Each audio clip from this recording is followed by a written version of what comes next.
If you scan the history of the railways in this country, you will see that it was the presidency towns Bombay, Madras, and Calcutta which determined the pattern of our railways as well as of our industrial and economic growth. The British, when they landed in this country, established trading centers called forts. In Madras, it was Fort St. George.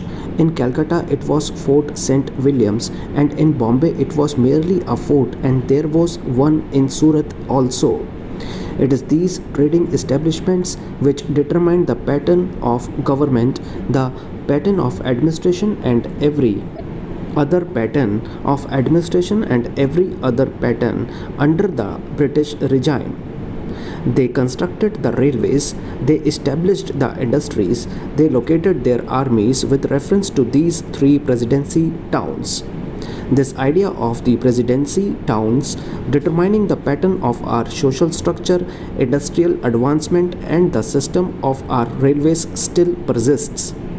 That is the mental lag that is hampering the vision of the Planning Commission, the Railway Board, and the Railway Ministry. Sir, once I happened to travel from London to Rome by train, another time I had to travel from Moscow to Leningrad by train.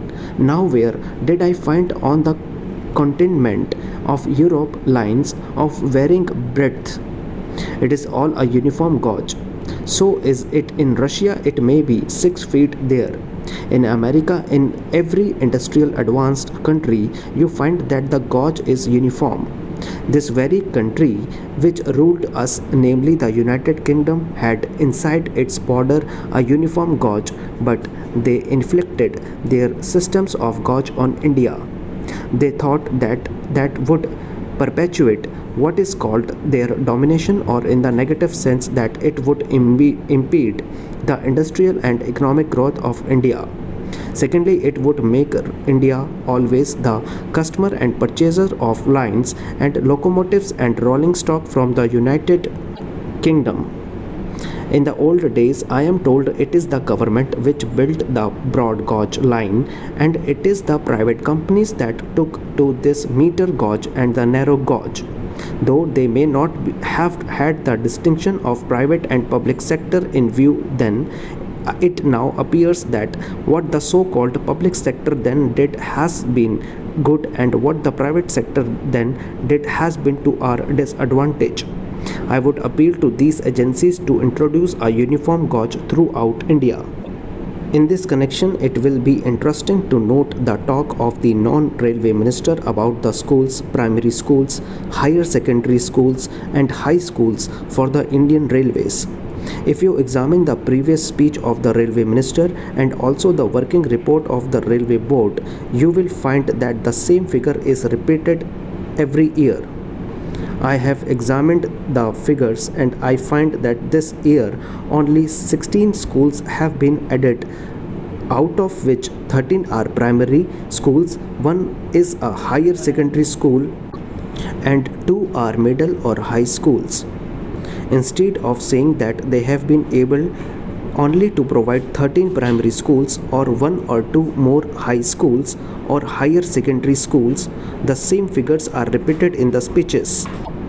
Although the railway board has all along been saying that education is the responsibility of the state and therefore the railway board does not own this responsibility, I would like to remind the railway minister about the agreement reached between the National Federation of Railwaymen and the Railway Board in this year 1955, according to which the Railway Board undertook to provide primary schools for the education of the children of railway employees.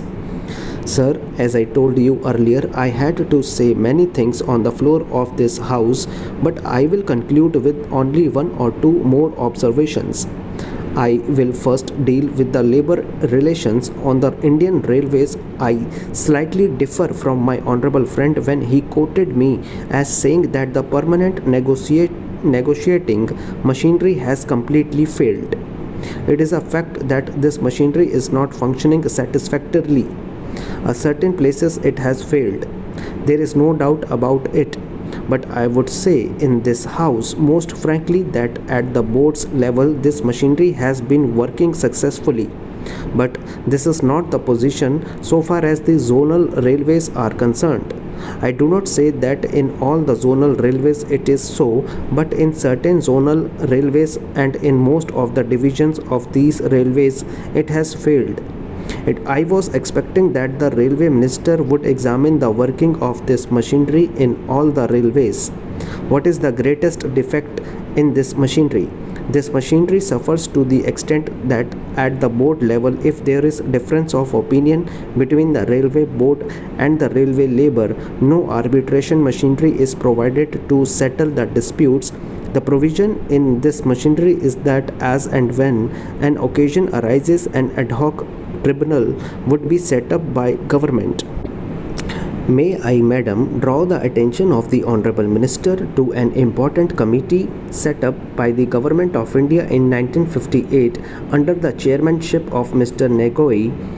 Neogi, who was asked to inquire into the various problems of railway road coordination. Their preliminary report appeared some time ago, and it was even circulated to all the state governments for their opinion.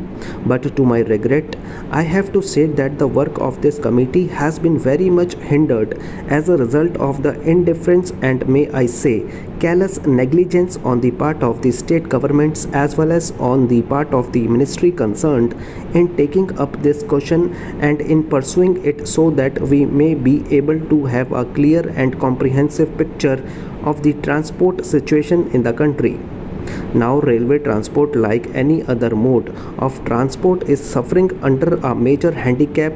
The handicap being that we do not know, nor does the railway ministry know, what the exact quantum of transport requirement in the country is and what the rising demand is which the railways are expected to cater to in future. Certain targets which have been worked out in the third plan have been given to us. In the second plan, we were given certain targets. But unfortunately, Madam, may I point out that all those targets were either gross underestimates or exaggerations. Throughout, we have seen that we have not been able to have a well coordinated and progressive development of the transport system, and in particular the railway system in the country. So anything we suggest today will have that kind of air of unreality. Without knowing fully or adequately what exactly the transport needs in the country, we are not in a position to discuss or dilate upon the problems of the railways or the transport itself. Madam, last year when I was speaking on the budget, I pointed out that there had been planning of some sort, but within this planning, there had not been sufficient planning in the functioning of the administration. There has not been planning in carrying out the various phases of the program enunciated in the plan or in the budget. Frequently, we came across the statement by the Honorable Minister that the railways have not been able to fulfill certain things. I went through the pages of the budget papers and also the speech of the minister. I came across this significant expression: wherever there are failures or shortfalls in performance, we are told that these are mainly due to unpredictable factors or factors beyond control. I do not think that some of the factors which my honorable friend would like to us to believe that they are unpredictable or uncontrollable cannot be anticipated. For instance, I may draw the attention of the Honorable Minister to one important fact, that is, we have been supplying since some time past empty haulage or for a long distance to collieries, to steel factories and so on. We are told that this empty haulage is unavoidable, that we have to find empty wagons to steel factories and collieries to carry raw material or perhaps coal and the like. So, for a long distance we find wagons going empty, but if there had been a research cell, an organization in the ministry to find out ways and means of utilizing these wagons fruitfully by avoiding bottlenecks in between, we could have solved the transport difficulty to a certain extent. I do not want to be told by the minister that this is a physical impossibility.